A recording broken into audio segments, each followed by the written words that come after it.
Fala, galera! Beleza? Mais um The Deep Dive no ar e hoje a gente vai mergulhar fundo em um tema que veio direto da nossa audiência. A gente recebeu um material incrível e vamos destrinchar duas ideias antigas: serentianismo e docetismo. E aí, pessoal? É isso aí. A gente vai explorar essas crenças, entender o que elas significavam na época, por que elas ainda são relevantes hoje em dia.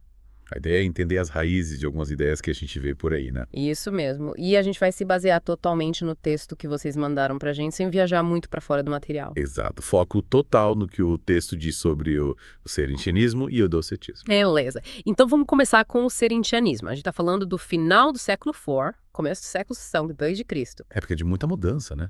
E qual era a grande ideia do serentianismo? Bom, eles acreditavam que Jesus não era Deus desde o nascimento.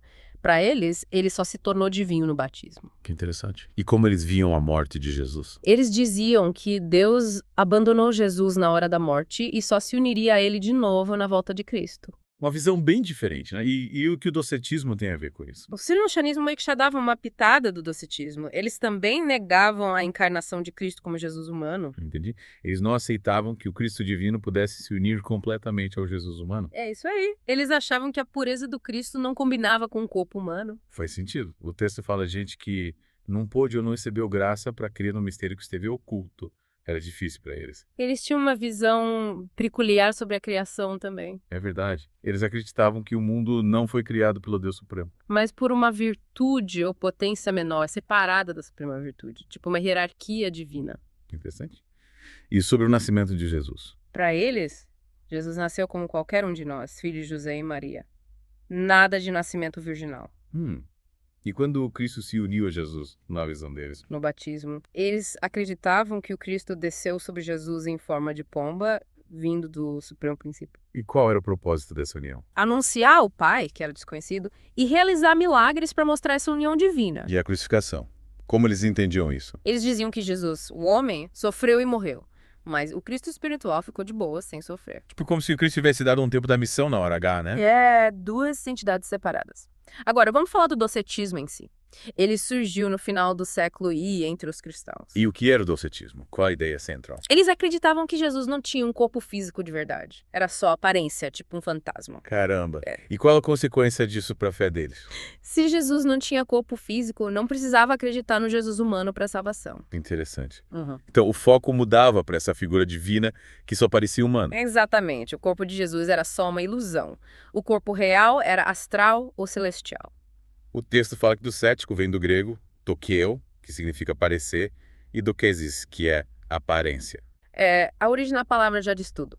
E para eles, Deus se tornar humano, sofrer e morrer era. Era loucura e absurdo. Eles não aceitavam que o Filho de Deus pudesse ter o mesmo fim que os humanos. Rebaixaria demais a divindade. E o texto traz um ponto importante. Essas ideias podem estar presentes hoje em dia. Sim, ele fala que elas voltaram com força, influenciadas por ideias gnósticas na ciência e na religião. E que muita gente religiosa, sem saber, tem crenças parecidas com o serentianismo, o docetismo e outras.